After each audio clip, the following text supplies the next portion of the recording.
The Virilians were ancient beyond imagination, drifting in cosmic silks through the darkness between stars. Their lives stretched across millennia, each thought like the slow blooming of a distant supernova. Time to them was not a river, but an endless ocean. Centuries passed as gentle ripples on its surface. They sculpted planets into gardens of glass and ice, bred moons to sing harmonies to distant suns, and wore the dust of dead galaxies as ornaments. To them, mortality was a primitive illusion. Other species burned bright and vanished in mere cosmic blinks, and so the Virilians regarded them as children playing at existence. They observed these lesser lives as curiosities, recording each death as one might record the fall of a single leaf in an eternal forest. Then the humans arrived. At first, the Virilians ignored them, just another race destined to die before a Virilian even finished a single sculpture. But humans spread fast, their colonies multiplying across the cold silence. They didn't move with slow elegance or contemplate stars for eons. They rushed forward with feverish hunger, throwing themselves into the void as though every moment might be their last, because for them it might. When the first human explorers landed on Virilian gardens, the elders gathered to observe. Humans gasped at crystalline trees that shimmered with internal nebulae, wept at lakes that reflected not the sky but the memories of every being who looked into them. Some humans fell to their knees in awe, others sketched frantic notes and laughed, tears on their cheeks. It was then the Virilians noticed something strange. Humans seemed to savor each second as though it was sacred. Their hearts beat faster, their eyes shone with desperate urgency, as if they were on the verge of losing something precious with every breath.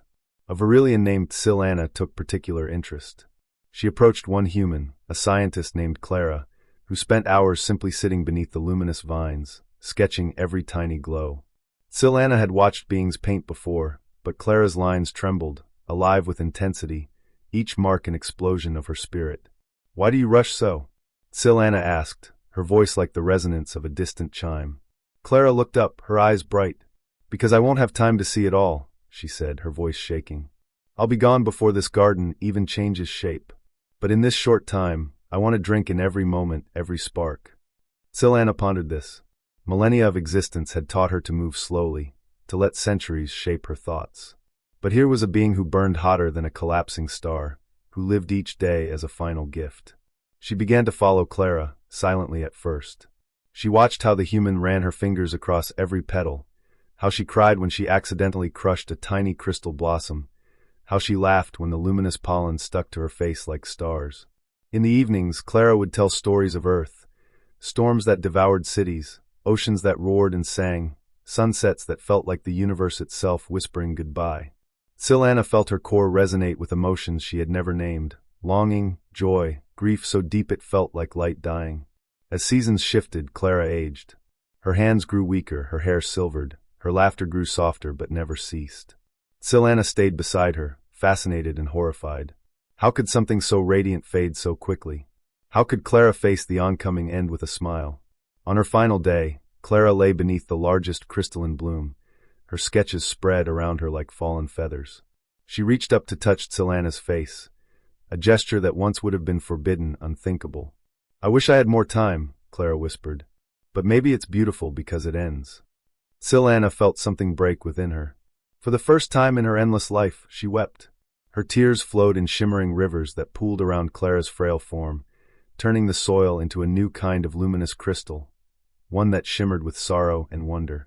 After Clara's light went out, Silana took up her sketchbook. She began to draw, not with the cold patience of a being who had forever, but with urgency. She felt her hands shake. She felt each stroke as a heartbeat.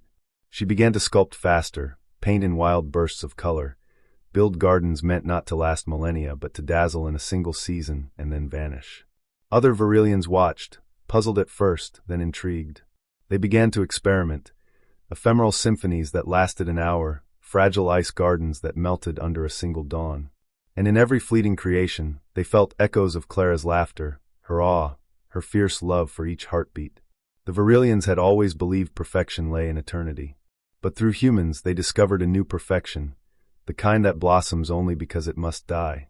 They learned to cherish the tremor in a voice, the fleeting warmth of a touch, the final note of a song that would never be repeated. They lived forever, but only humans taught them the meaning of a single lifetime. And in that lesson, They discovered a new universe inside themselves, more radiant and fleeting than any star.